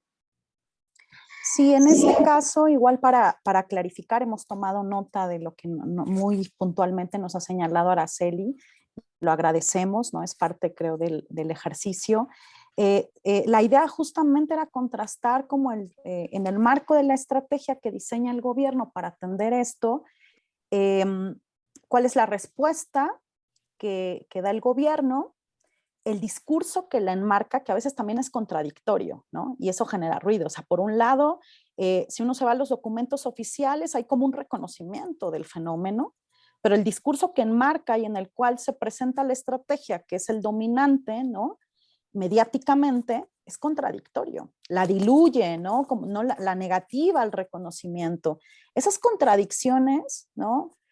¿Cómo leerlas, ¿no? ¿Cómo desde el discurso darle sentido? Y cómo ese discurso hasta contradictorio también nos permite ver pues, las contradicciones de la misma estrategia, que pese a hablar como de ciertas dimensiones del fenómeno, la estrategia aparece como para todas las mujeres por igual, ¿no? En el mismo contexto de violencia, las mismas manifestaciones, suponiendo que tienen acceso a la misma infraestructura para visibilizar la violencia que sufren, etcétera. En ese sentido, el marco del discurso, he de decirlo, es relativamente novedoso para el análisis de políticas públicas. Y bueno, nos resultó novedoso como para enmarcar la discusión de la estrategia, y los discursos que retomamos son estos que resonaron justamente en las redes sociales. No son los únicos, o sea, ahí creo que es necesario reconocer que hay otro discurso también que proviene de otras instancias que también son gubernamentales y que reconocen, ¿no? Y caracterizan el fenómeno. Pero el que recuperamos es justamente al que responde. Nosotras tenemos otros datos, ¿no? Al que se responde en redes sociales, que básicamente eran las denuncias falsas, ¿no? Cuando el presidente afirma que el 90% de las denuncias son falsas, y esto es importante porque la estrategia tiene como pilar fundamental la línea telefónica 911. El otro es la campaña Cuenta hasta 10, que revictimiza, que responsabiliza a las mujeres de sus propias violencias cuando desde las organizaciones y colectivos feministas pues se dice no somos, nunca seremos culpables de nuestra propia victimización, ¿no? Y también, ¿no? Digamos, es lo que se recupera y la generalidad en la que se hace el reconocimiento también de la problemática. Siempre en el esfuerzo por diluirla con otras problemáticas y con otras manifestaciones de violencia que parecieran, ¿no? Y que como implícitamente decir hay otros problemas más importantes que atender, ¿no? Que tienen que ver con lo económico, con la desigualdad social y no necesariamente estas manifestaciones. En ese sentido fue que se eligieron estos discursos, ¿no? Porque son contradictorios en muchos casos con la estrategia asumida, pero también nos ayudan a entender el porqué de los límites de la misma estrategia, ¿no? Ahora, en cuanto a las múltiples manifestaciones que se ponían en el chat, yo creo que ahí hay todavía, es necesario desde el Estado trabajar en medir estas manifestaciones, o sea, en complejizar los instrumentos que se han ido construyendo también a lo largo del tiempo para medir estas manifestaciones de violencia y poder focalizar de mejor manera las estrategias. Hoy por hoy tenemos instrumentos valiosos, pero es necesario fortalecerlos para caracterizar estas múltiples dimensiones. Poníamos en el texto, ¿no? Y dábamos cuenta de cómo desde el Estado se ha entendido el fenómeno de la violencia, generalmente como violencia familiar y violencia de pareja, cuando hay otros contextos de relación en donde surgen diversas manifestaciones y que es necesario medir. Y hoy por hoy no contamos, creo yo, con todos los instrumentos desde el Estado para medir en toda su complejidad estas dimensiones. Y es fundamental, es el primer paso, el dato, ¿no? El tenerlo esto visible para poder entonces sí actuar en consecuencia y diseñar estrategias focalizadas a determinadas manifestaciones de violencia, ¿no? Entonces creo que eso es lo que yo apuntaría. Gracias. Muchas gracias, Alicia. Le tiene la palabra Cristian y después Ismael, que tiene la mano levantada. Adelante. Sí, muchas gracias. Pues muy buenos días a todas y todos. Y en principio felicitarlas porque fue un excelente cierre, es un excelente cierre del seminario, por 4 mujeres que nos han venido a dar unas ponencias muy, muy buenas, muy interesantes. Entonces, primero quisiera felicitarlas por eso. Del trabajo de Belén, de Itzel, de Alicia, la verdad me encantó mucho. Los comentarios de Araceli también estuvieron muy, muy buenos. Y bueno, yo solo tenía una apreciación, así, pero realmente es menor, digamos, solo como para, tal vez, a lo mejor ni siquiera es pertinente, pero tal vez para ayudar un poquito como a una cosa que es insignificante, pero me parecía como importante. Porque, por ejemplo, cuando se refieren al discurso gubernamental desde el presidente, y hacen como, pues más bien, digamos, a partir de la prensa, ¿no? De como ciertas notas de la prensa. Y a mí me pareció bien, ¿no? O sea, digamos, está bien, pero solamente me parecía como que a lo mejor de ahí podían como detectar esa fecha, ¿no? De cuando ocurre eso y a lo mejor para darle un poquito de mayor fuerza, es remitirse ya no a las notas, sino a la versión estenográfica de la mañanera. O sea, como para que decir, este es el comunicado oficial y esta es la postura oficial desde el gobierno y esto es lo que dijo, ¿no? Porque luego como que estas notas se prestan, ¿no? Como que al hecho de que los medios de comunicación pues nunca son neutros, ¿no? Y entonces como que, bueno, sí, pero lo dijo Reforma, ¿no? Bueno, sí, pero...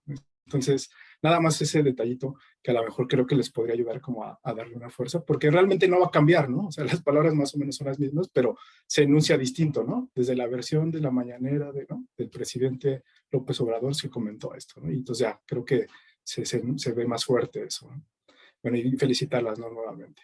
Y en el caso de Inesita también igual estuvo muy bien, excelente cierre también de esta conferencia. Y a mí me llamó mucho la atención el trabajo que comentan que han hecho, súper interesante. Pues yo últimamente me he dedicado a estudiar cuestiones que tienen que ver con estudios sociales de la ciencia, valga la redundancia. Y entonces, igual, ¿no? La Fundación Osvaldo Cruz, pues es como un referente, ¿no? Ineludible en América Latina de su papel que han hecho. Y en estos contextos de pandemia, lo que me gustaría saber es, ustedes, qué posición tuvieron o qué estrategias llevaron a cabo en este periodo, cuando, por ejemplo, en México, bueno, el caso mexicano, ¿no? El caso de Estados Unidos, incluso Inglaterra y Brasil, fueron como de los principales gobiernos, ¿no? Que estuvieron cuestionándose durante la pandemia por la postura que tuvieron, ¿no? Digamos, no tomándose tan en serio, ¿no? Aunque con matices distintos, ¿no? En los distintos gobiernos, pero no se tomaban tan en serio, ¿no? Esta pandemia, sobre todo al inicio. Y pues muchas veces eso se vio reflejado en los números muy altos de contagios, ¿no? Por ejemplo. Entonces, a mí me gustaría saber cómo, si hubo una postura desde la Fundación Osvaldo Cruz, si desde el grupo de trabajo en el que usted está, si tomaron, o sea, si hubo como alguna voz, ¿no? Que pudiera llevar como la contra, ¿no? Hacia esa postura que tuvo el presidente Jair Bolsonaro, sobre el manejo de la pandemia, ¿no? Sobre todo al inicio. Porque en México me parece que no hubo una postura así fuerte, ¿no? En ese tema específico no hubo una postura fuerte y más bien siempre se prestaba como a la politización, ¿no? No, bueno, es que los partidos de oposición lo dicen, pero no había como una institución científica que realmente asumiera la voz y dijera, bueno, desde un punto de vista científico, epidemiológico, ¿no? De salud pública, salud colectiva, estos, ¿no? Creo, nos parece que podría ser, independientemente de que a todos nos tomó desprevenidos, ¿no? La pandemia, pero creo que a lo mejor pudo haber como algún tipo de acción, ¿no? Por parte de las instituciones científicas en Brasil. Es duda, ¿eh? Es duda, ¿no? La verdad no sé al respecto. Y finalmente, también igual para Inesita, cuando hacía su presentación yo pensaba mucho en el tema de los antivacunas, ¿no? Que también es un fenómeno social interesante, porque por un lado, digamos, está como el discurso científico que se puede cuestionar desde distintas voces, ¿no? Y una de ellas muchas veces es el pensamiento decolonial, con diferente tipo de voz, ¿no? Y diferente postura, pero digamos hay un cuestionamiento, ¿no? Digamos a la racionalidad científica, pero muchas veces los antivacunas como que aprovechan, ¿no? Justamente esa plataforma, y aunque ellos no tienen nada que ver con lo de colonial, ¿no? Como que se aprovechan que se está cuestionando el discurso científico y aprovechan para decir, no, nosotros estamos en contra de las vacunas porque la ciencia, ¿no? Ha hecho daño, porque no sabemos lo que nos va a pasar, y ahí se entrecruzan, ¿no? Como ya otras cosas, ¿no? Otro tipo de racionalidades anticientíficas, antivacunas, conspiranoicas, ¿no? Y entonces, no sé, me gustaría saber si usted, que está dedicada a ese tema, sabría algo al respecto, porque se me hace muy interesante, ¿no? Ese tema de la gente antivacunas, que al menos en México no ha sido muy estudiada, y más bien damos por hecho que son personas sin estudios, ¿no? Que realmente no han tenido una interacción cercana con la ciencia, y realmente no es así, ¿no? Algunos estudios que hemos visto en Europa no es así, ¿no? Es gente con estudios y está en contra de las vacunas, ¿no? Entonces, bueno, básicamente eso sería. Muchísimas gracias a todas y a todos. Gracias, Cristian. Ismael, no sé si quieras sumarte a los comentarios para que comenten después las ponentes. Para no distraer, porque mis preguntas están en otro sentido, prefiero que aborden mejor Inesita y las colegas Alicia, Belén, no sé, Ellas primero, ya. Muy bien, entonces quien quiera comenzar.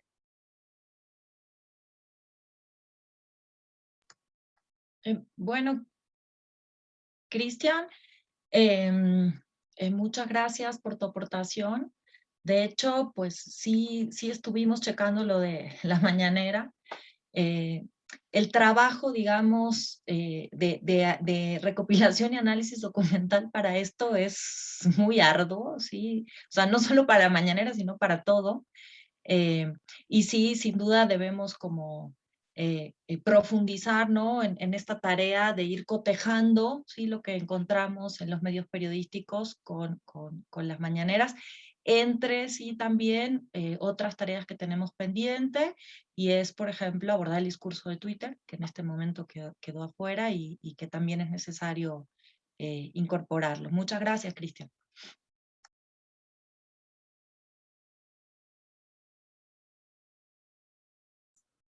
Sí, creo que puedo tomar la voz. Sí. Adelante. Cristian, gracias por las cuestiones. En una situación muy peculiar la que Brasil ha vivido, porque por un lado un gobierno que está contra todo que se recomienda en el combate a la pandemia,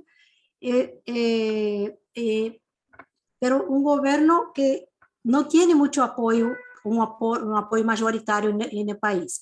Por otro lado, tenemos una cosa muy difícil, porque la Fiocruz es parte de la estructura de gobierno, es vinculada al Ministerio de la Salud, un ministerio que fue manejado todo el tiempo por los intereses de negacionistas del gobierno federal.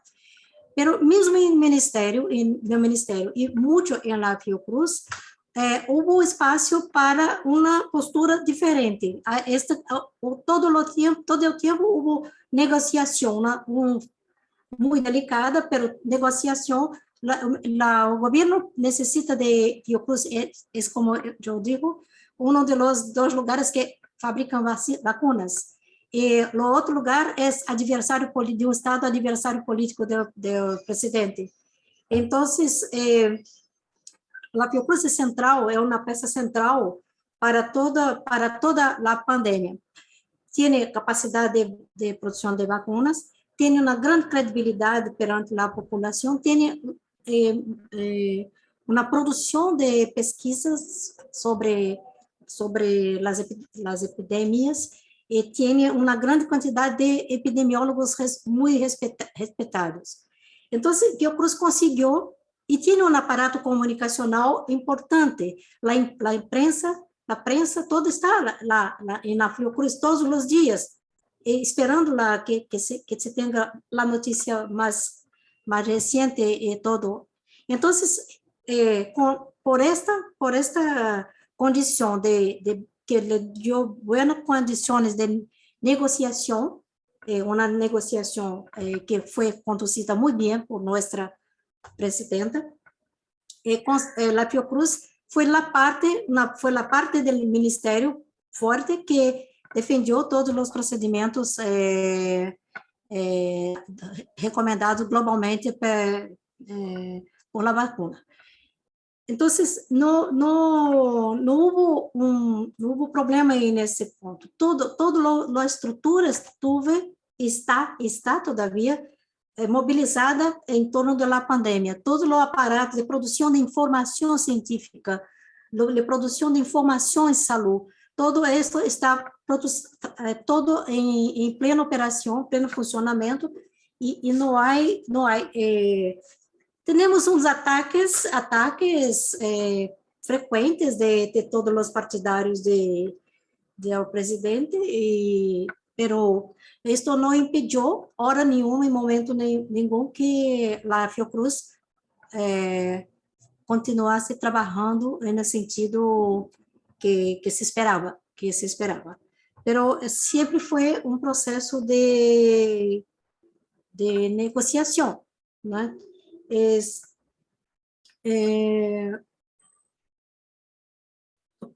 Uma coisa importante que o portal de Fiocruz, portal internet de Fiocruz, é muito mais visitado e consultado do que o do Ministério da Saúde. Então, em uma certa dimensão, a Fiocruz faz um papel de quase como um Ministério de Saúde à parte. Pero esta é uma opinião minha, não estou traduzindo a opinião de nenhuma, não estou autorizada a falar em nome da instituição.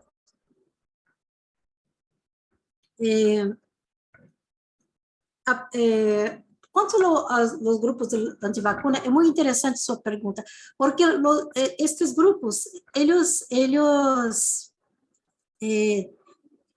existem há muito tempo para outras vacunas, para outras vacunas, são muito ativos e sempre temos em nosso programa de pós-grado muitos alunos que fizeram suas teses e suas dissertações teses de maestria e doutorado em torno da questão da vacuna.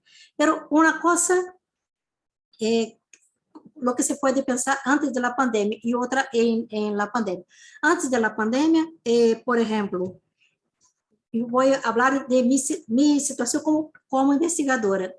Eu defendi sempre o direito destes grupos problematizarem a obrigação de tomar vacuna antes da pandemia, porque e também me posicionei muitas vezes por o uso que me pareceu abusivo do rótulo, do selo fake news. Tudo que não era o discurso governamental, tudo que não era o discurso oficial, o discurso da ciência, sobretudo o discurso da ciência, qualquer coisa estava carimbado como fake news. Então, a prática de estabelecer o que era fake news, o que não era, acabou sendo uma forma de desautorizar todos os discursos que não eram os institucionais da saúde, das autoridades da saúde. Eu escrevi sobre isso e me posicionei como uma que devia se ter cuidado, porque se estava matando a pluralidade de visões de mundo, de saberes e tudo. Mas é uma coisa, quando chega a pandemia, os grupos de antivacunas se filiam a toda uma ala politizada de luta que por uma posição muito à la direita, politicamente falando, e estávamos também, da mesma forma, impelidos a dizer, não é um direito de deixar de vacinar, não é um direito. O direito é coletivo se superpõe ao direito individual. E não há, porque a pandemia não terminou, não há margem de negociação quando se radicalizam as posturas. Então, para mim, não é a mesma coisa pensar o grupo, por exemplo, de la vacuna contra o vírus HPV, que os padres não queriam vacinar seus filhos adolescentes e outros por la fiebres, algumas fiebres. Não é a mesma coisa. Não é a mesma coisa que as razões não são as mesmas. As razões porque a vacunação contra o sarampo que não ocorreu não são as mesmas porque não se quer vacinar contra o Covid. Ela está atravessada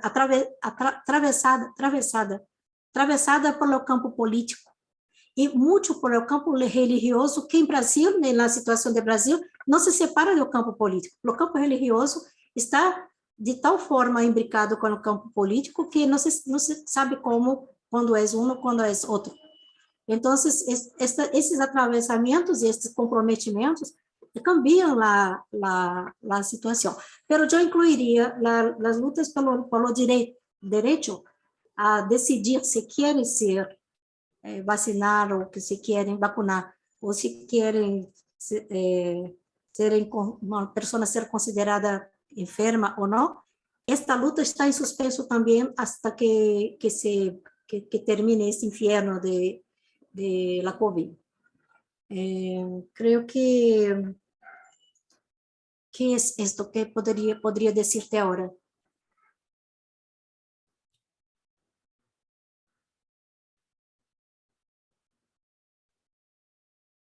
No está Joel, muchas gracias, Inesita. ¿Sí estás, Joel? Ah, bueno. Sí, aquí ando adelante, Ismael. Gracias, gracias. Muchas gracias. Bueno, Inesita, quisiera, al igual les voy a comprometer a Belén y a Alicia y a Inesita. Espero no amarrar navajas, como diría, ¿verdad?, acá en México. Me gustaría, por ejemplo, ya que Inesita nos ofrece un modelo de análisis epistemológico interesante desde la comunicación y la salud, me gustaría en todo caso, si pudiera, no sé, hacer un ejercicio, sé que es muy difícil ahorita, pero ¿cómo podríamos pensar epistémicamente el asunto de la violencia desde estos dos cambios que plantea Inesita, desde la idea de la descentralización de la enunciación y de la descolonización de los sentidos?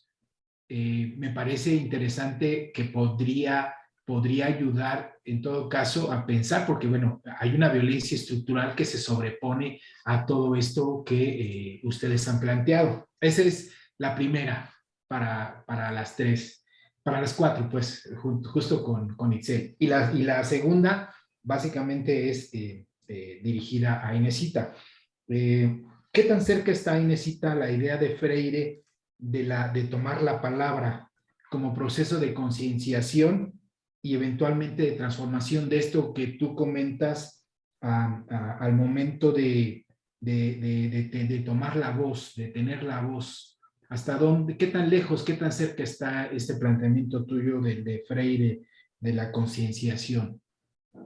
Esas serían las preguntas para las cuatro. Gracias, Ismael. Tomo la palabra. No sacas el dedo del renglón de lo epistemológico. Fíjate que cuando Inesita, qué gusto conocerte, qué gusto escucharte, ¿no? Ese es Otaki, sí. Bienvenida. Cuando empezaste y nos pasaste el video, sí, nos dijiste de dónde venís, y yo le decía a Alicia, ahí está su lugar de enunciación. Y el lugar de enunciación sí es un principio dentro de la epistemología feminista, es decir, que aunque nosotros quizá no lo hayamos verbalizado o especificado, hay un posicionamiento epistémico acá y que no lo hemos inventado nosotras y tiene que ver con la epistemología feminista, es decir, desde dónde nos situamos para hablar, ¿sí? Y hasta dónde sí, o sea, dónde estamos posicionadas y cuáles son esos puntos de identificación con un proceso que no está fuera de nosotras, que lo estamos viviendo, ¿sí? En diferente medida, ¿sí? En diferentes circunstancias, pero que lo estamos viviendo.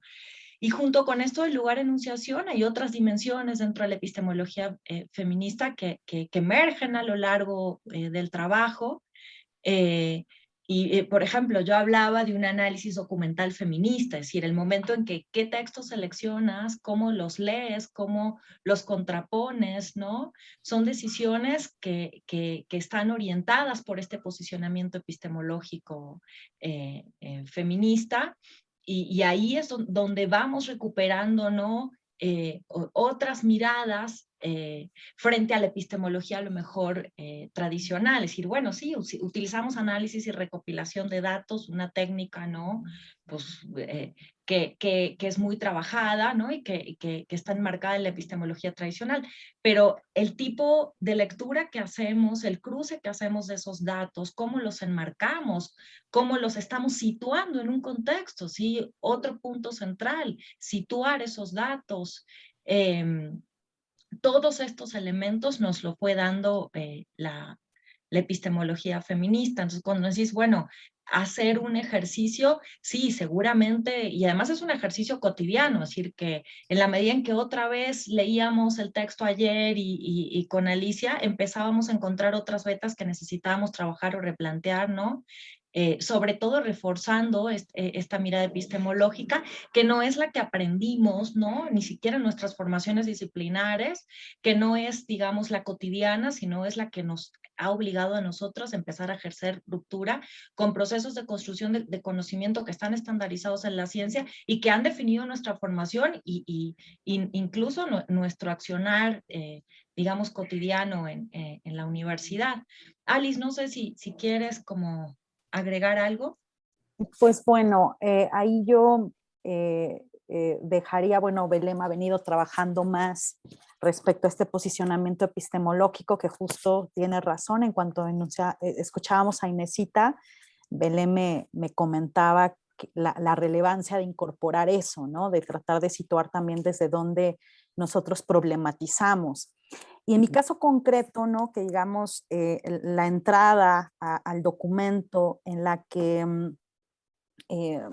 yo problematizo, desde la que yo puedo problematizar, pues sí tiene que ser completamente replanteado. O sea, el discurso de política pública, ¿no? La manera de construcción de problemas, si bien reconoce otros actores, la necesidad de la interlocución, creo que para el caso de políticas públicas con perspectiva de género, ¿no?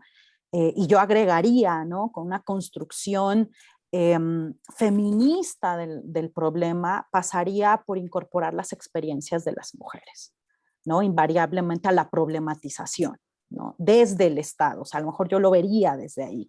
Todas estas enunciaciones que siguen siendo, pues, el lenguaje con el cual problematizamos y caracterizamos, pero creo que podríamos llevar este posicionamiento siempre y cuando se recupere la experiencia de las mujeres en la construcción de las problemáticas, en el diseño también de las respuestas, en la incorporación de otros actores, ¿no? Con otro reconocimiento, con otros sentidos, otros significados, para esas mujeres que viven estas violencias.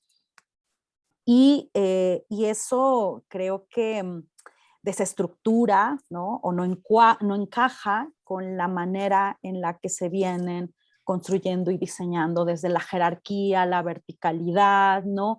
Anulando esa parte, ¿no? Con el discurso del objetivo, la verdad, ¿no? Dejando poca cabida a la vivencia subjetiva, la emoción, y cómo esa la traducimos colectivamente también entre las mujeres situadas en determinado contexto. Entonces, otra lógica, ¿no? Desde el Estado, y que habría que incorporar, y yo por eso insistía también en la necesidad no hablar de esta colaboración o diseño participativo de políticas públicas, co-creación, ¿no? Porque sería la manera en la que se podría incidir desde estos otros actores, desde estos otros discursos, otras experiencias, a incorporar y visibilizar las vivencias y las experiencias de muchas mujeres en las políticas públicas. Yo creo que es un horizonte un poquito más de largo plazo, ¿no? Desde como yo lo veo, pero bueno, ahí yo me quedaba pensando a partir del planteamiento de Inesita. Y bueno, gracias. Yo voy por lo mismo.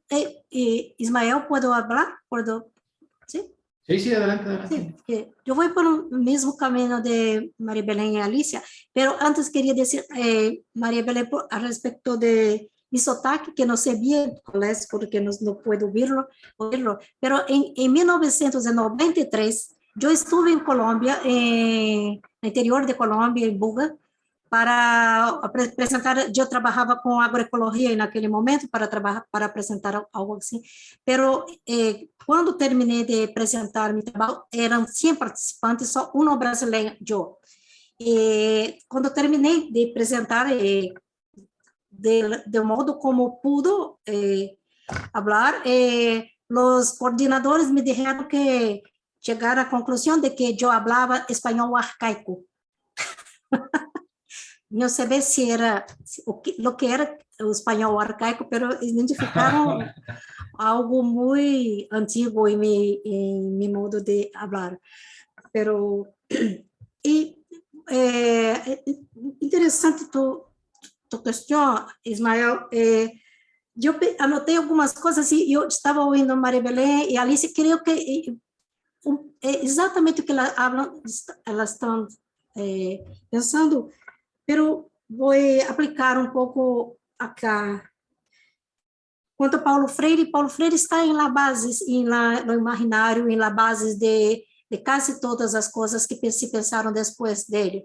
Eu creio que se apropriou muito de Paulo Freire inadequadamente, porque não creio que por toda a história, por todo o que escreveu, que fuera uma pessoa que pensou sempre em algo muito só o diálogo como uma coisa que se superpone a todos os conflitos, os contextos, e que a maioria das pessoas trabalha com o dialogismo de Paulo Freire, assim como uma coisa quase idílica, de que se pode ignorando os embates sociais, as diferenças e tudo.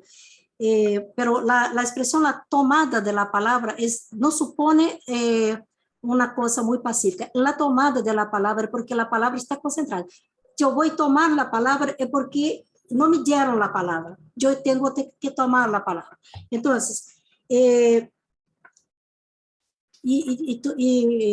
pensando no caso do Brasil, que eu creio que parece muito com outras coisas, todos os movimentos, novos movimentos sociais aqui em Brasil, todos os movimentos reivindicatórios, são movimentos por voz, em primeiro momento por voz, e por protagonismo. Por voz, porque se querem, incluso o direito de denominar a si próprios como pensam que devem ser nombrados.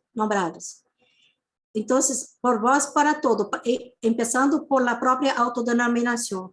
E o direito ao protagonismo, que se traduz em um lema que creio que extrapola Brasil, que nada de nós sem nós, que as mulheres adotam largamente. Nada de nós sem nós, ou nada de nós sem nós em português. E que todos os demais, muitos movimentos adotam este princípio, que não se nasce mais nada. Então, se vamos para o âmbito epistemológico, creio que estamos necessários, como Elias falou, de criar uma nova epistemologia. Eu penso ao modo que os africanos, os filósofos africanos e epistemólogos africanos estão propondo que não se pode trabalhar com uma filosofia, uma epistemologia de África que seja elaborada por o Ocidente, por os europeus. A proposta é como que se hace epistemologias, filosofias e outras coisas, teologias e outras, a partir de África e com seus pressupostos. Então, creio que o ponto central disso dessa nova epistemologia é pensar com,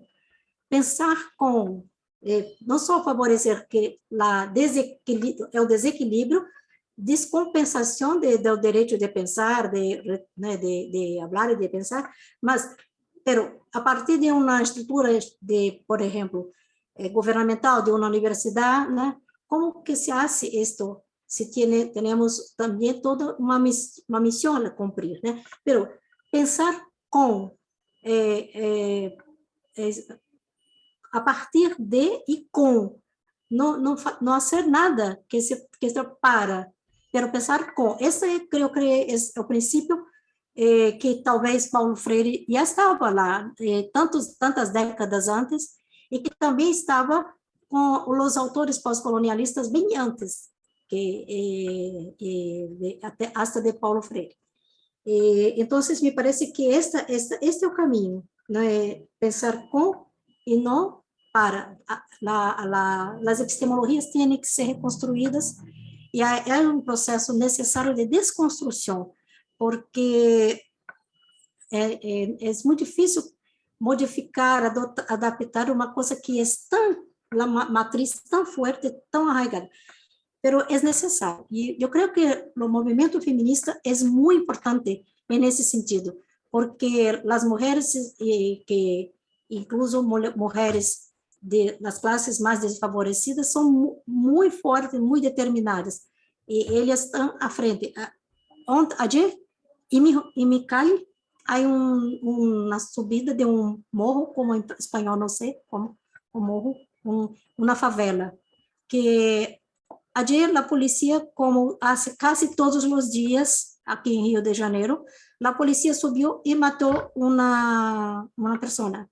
Y las personas desceram o morro para a calle e pararam a calle e hicieron muchos protestos y a frente de los protestos se veían las mujeres. Entonces, sí, siempre las mujeres son muy importantes porque ellas quieren y ellas saben y las están caminhando mais do que os outros nesse sentido de exigir esta nova maneira de estar no mundo e de respeitar e que nós outros podamos respeitar esta maneira de estar no mundo. Desculpa, quando empiezo a pensar junto com o que estou falando, meu espanhol se queda mais arcaico que nunca. Está bien, sí comprendimos. Creo que es esto. Muchas gracias, Inesita. É um espanhol com sotaque carioca.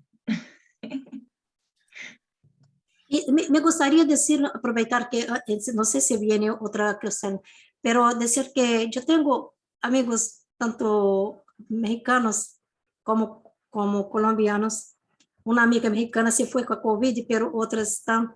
Y que me gustan mucho los dos países, México y Colombia son países que me gustan mucho de estar, de pasear. Estuve algunas veces, conocí una parte, voy a volver, tanto en Colombia, me gusta mucho la Colombia y México.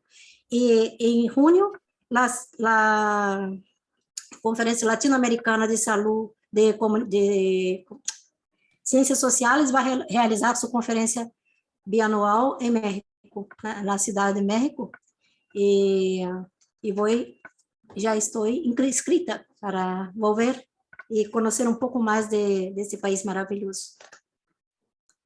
E dos investigadores mexicanos hicieron suas instâncias de la comunicação, hicieron suas instâncias em Fiocruz. Estamos abertos para receber quien desee conocer un poco más. Bueno, pues ya nos estaremos apuntando, Inesita. Muy bien.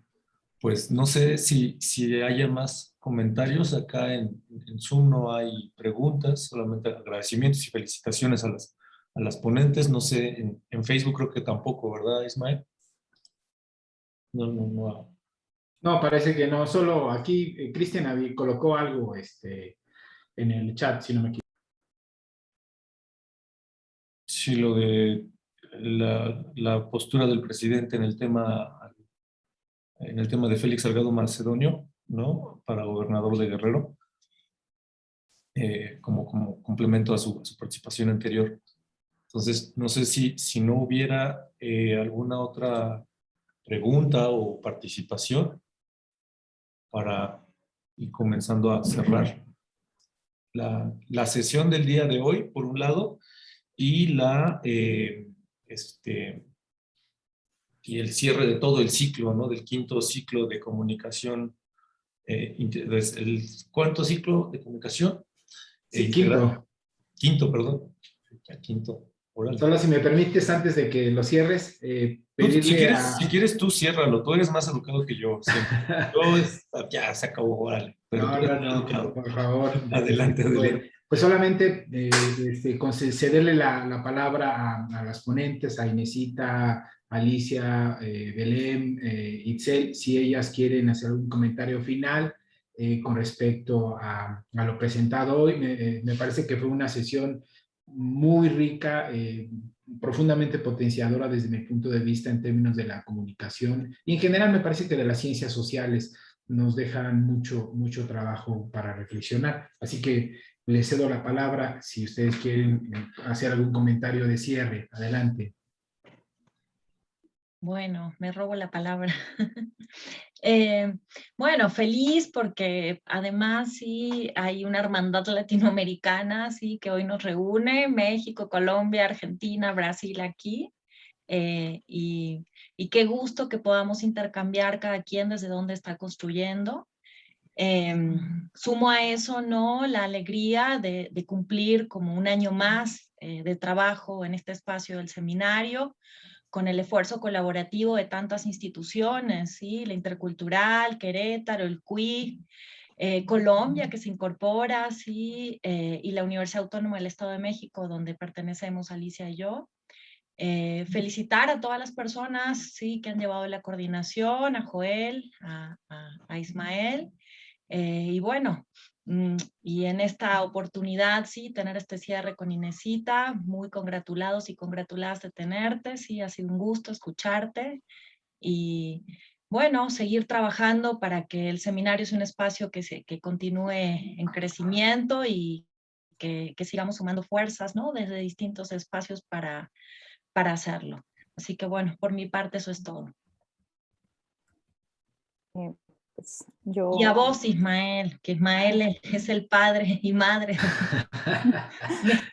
No, pues con el trabajo de ustedes, todo lo hacen ustedes.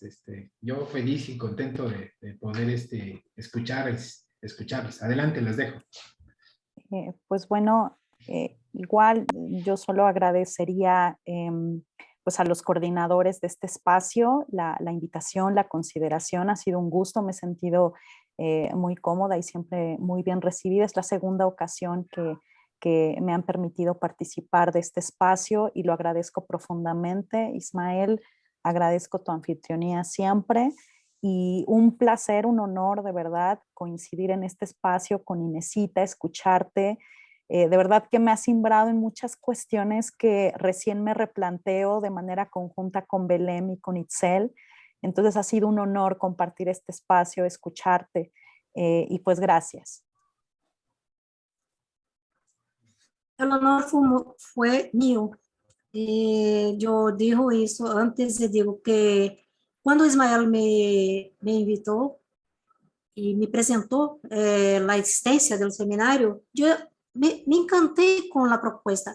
Y digo a él, y falei con mis compañeros, ¿por qué no tuvimos la idea de hacer algo aquí en Brasil como esto? Porque es muy interesante, es muy posible de hacerlo y cómo enriquece el colectivo y cada uno. Y si van a continuar, me gustaría de ser siempre informada de las pautas de los eventos en otro año, claro, estamos terminando porque gostaria muito de continuar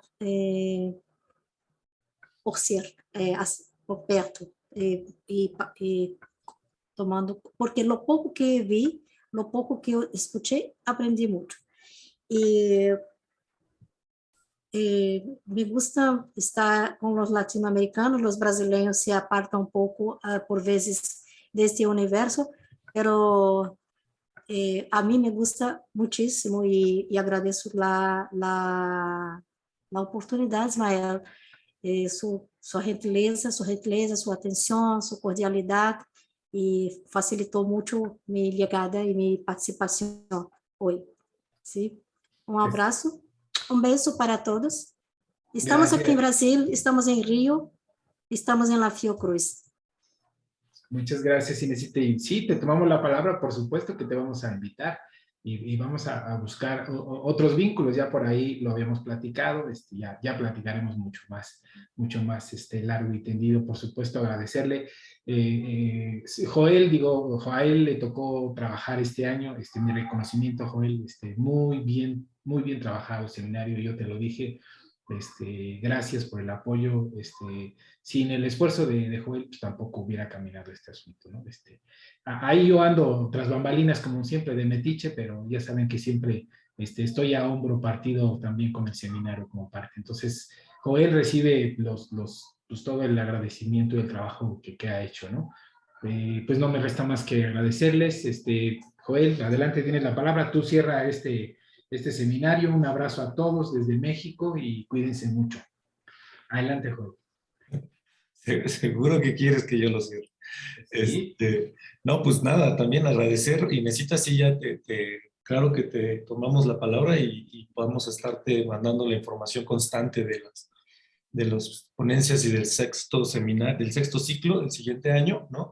Agradecer a todos y todas las ponentes que en este año trabajamos, a las coordinaciones respectivas de cada una de las escuelas, temas muy interesantes, habrá que planear el siguiente, y bueno, está el agradecimiento y el trabajo, honestamente al inicio de la coordinación, cuando me dijeron que me iba a tocar a mí un poco más el abanderamiento, sí me preocupé porque soy malo en esto, pero la verdad es un trabajo muy fácil, si todas las partes colaboran como lo hicieron a lo largo del año, entonces no me implicó mucho más que ir efectivamente coordinando, porque pues todo el compromiso que todos mostraron me facilitó mucho las cosas. Entonces no tengo más que agradecerles también el compromiso y bueno, esperar el siguiente año, ¿no? Muchas gracias.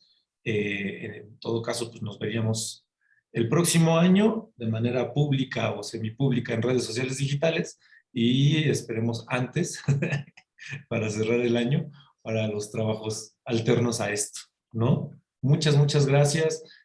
Podríamos oficialmente dar como clausurado el quinto ciclo del Seminario Interinstitucional de Comunicación. Muchas gracias. Seminario Interinstitucional de Comunicación. Seminario Interinstitucional de Comunicación.